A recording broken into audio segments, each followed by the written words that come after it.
디지털 시대의 그 시는 음유시인의 시대가 됐다는 것을 뜻한다. 시와 노래가 하나로 결합하지 않으면 시는 새로운 디지털 문화 속에서 존재하기가 어렵다.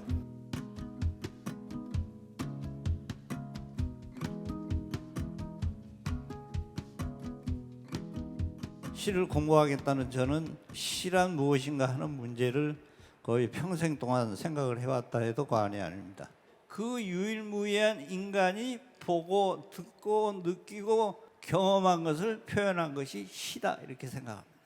괴테의 말을 빌리면 괴테는 그렇게 얘기했어요. 나는 체험하지 않은 것은 한 번도 쓴 적이 없다.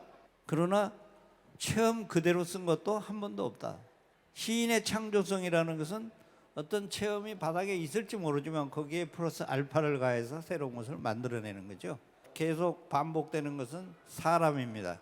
시는 사람에 대한 얘기예요. 사람이 체험하고 사람이 오고 가고 사람이 만나고 사랑하고 헤어지는 것을 얘기하고 있습니다.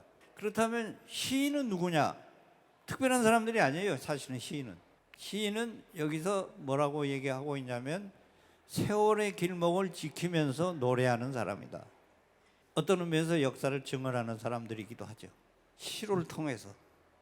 그리스 시대의 시인은 듣는 사람이라고 되어 있었다고 그래요. 많은 것을 듣는 사람. 이 동양의 최고의 시 고전이라고는 시경은 민간에 돌아다니는 얘기들을 다 수집해서 책으로 묶었던 거죠. 마지막 그것을 편찬한 것은 공자가 했다고 하죠.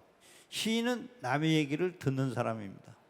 세월의 길목을 지키면서 노래하는 사람이다.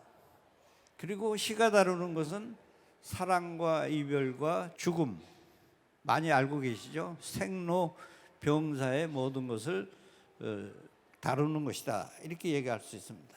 그러면 시는 과거만 얘기하는 것이냐? 저는 그렇다고 생각하지 않아요. 과거는 현재이며 현재는 미래이다. 불경에 유명한 구절이 있습니다. 전생을 묻지 마라. 현생이 전생이다. 후생을 묻지 마라. 후생이 현생이다. 지금 이 자리에 앉아 계신 분들이 다 지금 이 현재에 앉아 계신 겁니다. 그리고 나중에 생각하면 이것도 아주 짧은 순간이고, 그리고 또 지나가 버리죠. 영혼 속으로 묻혀서 사라져 버리죠. 찰나입니다. 수억 년, 수만 년, 수천 년을 생각해 보세요.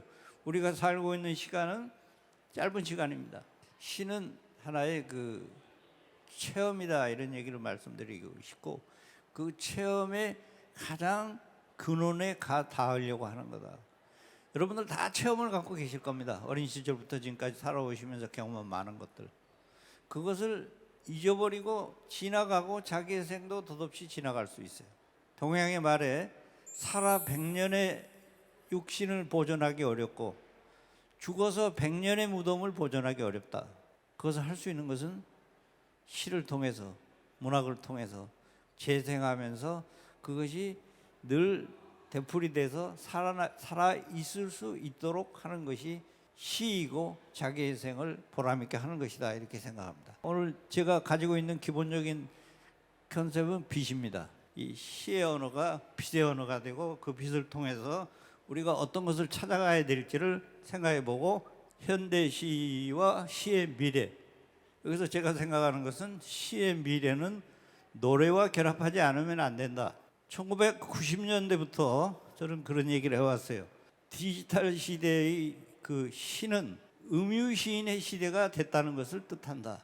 시와 노래가 하나로 결합하지 않으면 시는 새로운 디지털 문화 속에서 존재하기가 어렵다. 지금까지 우리가 생각하는 시라는 것은 활자 문화 속에서, 종이책 속에서 시라는 것입니다. 한국 현대사를 통해서 보면 20세기 이전에 시라는 개념이 없었죠.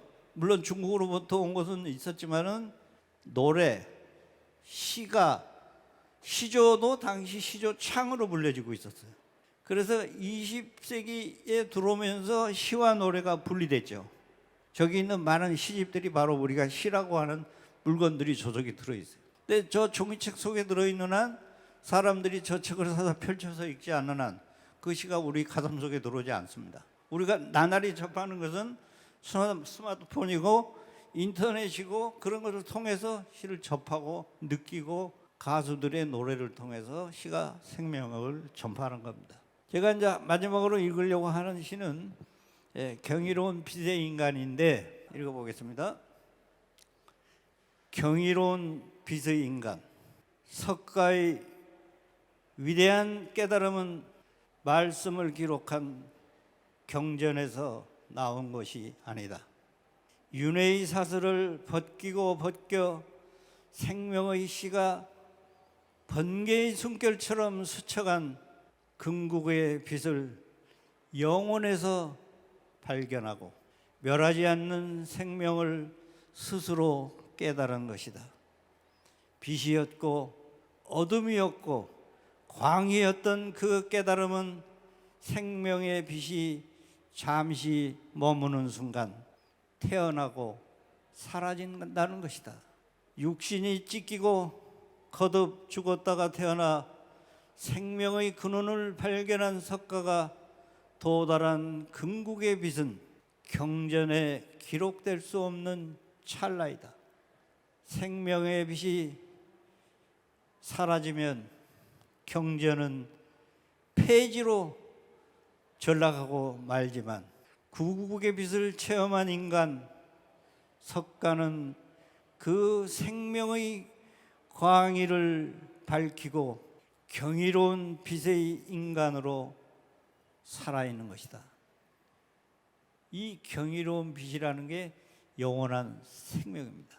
근데 이 경이로운 빛은 인간의 육신이 빛으로 화하는 찰나에 그 빛 속에서 영원히 산다는 뜻으로 저는 해석하고 마지막 구절을 쓴 것입니다. 이 빛은 바깥에 있는 것이 아니라 우리의 내면에 있는 겁니다. 오늘 이 별빛 이 마당에서 그 얘기를 하게 됐습니다. 감사합니다.